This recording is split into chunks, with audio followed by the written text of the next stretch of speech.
Hails and welcome to Rauta. This is Jerry, and this time we have a band from Richmond, Virginia, and it's a badass name already by the name, by the title and all. So let's welcome Antichrist Siege Machine with the brand new LP Vengeance of Eternal Fire. Thanks to the label Profound Lore for sending me this LP for review, and thank you Katie who made it possible. What to start with? Let's first take a look at the very album. Traditional, black and white, and already dusty. Why I say black and white when I mean just black? Black vinyl, very typical in that sense, not much to see here. I mean, you all know how vinyl albums look like. There is no splatter, no fancy colors, whatever. So obviously we want to take a look at the packaging itself. What does it include? What it is made of? Well, here is for starters the cover image, which is very tempting. You can see guy resembling of Jesus Christ. I'm assuming it's him, and pretty cool vicious looking demonic creature taking a sip of this guy. Poor fella, but we're siding with this bigger mother right here. On the other side of the LP cover, you will obviously see the band photo. These guys are all about guns and Vengeance of Eternal Fire.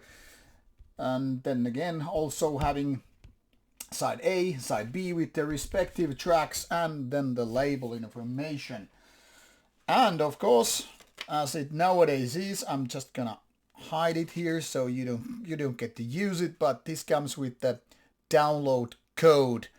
So for those who prefer to have the physical item but also have the possibility to listen on the go, this is the way to go. As a physical media consumer, when it comes to music at least, I totally respect this, because when I hit the gym, when I'm driving my car and all that stuff, well, bringing your vinyl or even CD is not exactly the thing you want to do, but you want to enjoy the music you put your money on, so there's that. Then instead of a booklet, I'll just backpedal a little bit. There is a poster including a photo of these guys.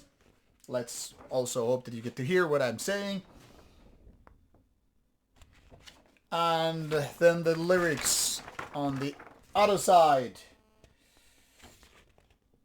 So this is what it looks. Pretty fancy if you ask me. Now I know some people prefer when it's just a simple one-pager or booklet or whatever, but can't really bitch about it because, well, poster looks pretty cool, especially if you want to do it really old school ways and put it on the wall. Now I get it, it's not for most of the people, and especially those who prefer to just like don't touch the merchandise. I'll save it for the collection. We probably don't want to do it, but at least you have the possibility. Now let's talk about the music in question. What is this LP made of? For the record, by the way, people that think that I'm just going for digital listens when I do for reviews, no, I actually listen to the vinyl, which explains dust on the given vinyl. I don't know how it is actually possible, because you probably see my vinyl player in the background. It's supposed to get that dusty, but as you know, dust comes from just out of thin air and all.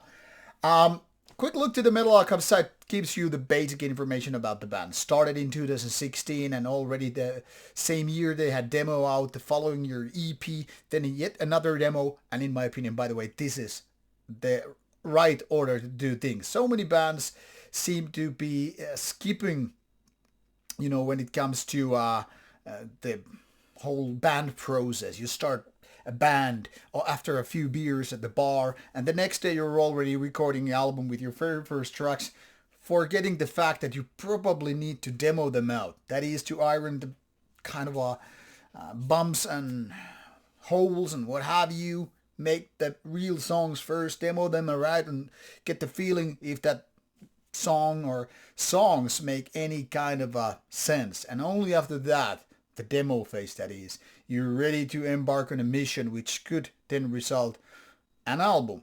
And as such, I'm just giving my little kudos to this band. They went for demos first, and only after that made their first album. Now, so far, being more than 8 years in the business, or roughly 8 years, they have 3 albums out. So they haven't been really hastily, but then again, they also haven't been really waiting for, things to kind of boil down slowly. More like keeping active all the time. And as a result, within 5 years of time, 3 albums out, including one EP and the material before that, obviously. And in case you're wondering, this is indeed like the image. These guys with guns give you the indication. These guys are just two people, one handling the guitars and one drums and vocals. Now the question remains, who gets to play the bass? Probably in the liner notes right there, but we're not focusing on details here. We're talking about the music. What you have here is quite of a short album. Now some people might be bitching, why on earth would a 25-minute album be worth your money when there are albums which are like 60 minutes or even more than 70. Now comes the kind of a cliche of an answer. Quantity is not going before quality. That is, quality indeed matters. You'd rather take a 30 minutes of good quality than 60 minutes of, I don't think so kind of album. As such, 25 minutes, it's not that far away from what Slayer did with Raining Blood. That is also less than 30 minutes. What matters is that the quality right there is indeed something you enjoy, truly and truly. That is, you want to have an album that has no weak tracks or the ones that make your eyebrows go wild and say, what the fuck I just listened to. You want to have the songs that have an impact, have some kind of a weight, have some kind of a momentum, have some kind of a meaning to you. Now the question of course remains, are you in for this kind of music? What the music is like? Well, to be honest, I want to disagree a little bit here with Metal Archives, which that puts in the world of black death metal department or subgenre. Yes, you might hear certain tones coming from Blasphemy, Conqueror Revenge, what have you. I mean, if you go for the similar artist tab, which is, by the way, you saw that my vote here. Yes, certain bands are here listed as the similar ones, and they're all more or less listed as black death metal. I mean, take a look and you know what I mean. Then again, I kind of beg to disagree. I'm not saying that this is like literally wrong or anything, but I'm saying this is more with emphasis of death metal rather than black metal. And as such, I would say it's maybe 80% of death metal. Even farther, I would say this even reminds me of early Ball Thrower. And now you know where I'm heading to. War metal, yes. Now, of course, war metal is often seen as, just a combination of those bands that put death metal and black metal together, and as a result, that is, the thing here is, these kind of, bands tend to have the best of both worlds, sometimes the worst of both worlds, but that's a whole different discussion. And as such, it means, yes, you have certain black metal elements to go along with the death metal parts. But it's not always 50-50, actually quite rarely. Some bands are definitely more on the black metal side of things, and some are indeed more on the death metal side of things. And when I'm listening to Vengeance of Eternal Fire, I'm thinking, yes, this could be coming from Realm of Chaos, or even the first album by Bolt Thrower. And those are really pure death metal, old school death metal. I mean, whether we're talking about the production of Antichrist Siege Machine's third album, or the actual songwriting, riffs and all, it's very, very death metallic to begin with. So people who want to say, I don't listen to death metal, I just listen to black metal and war metal, but still like this band, probably make a reality check like, are you guys for real?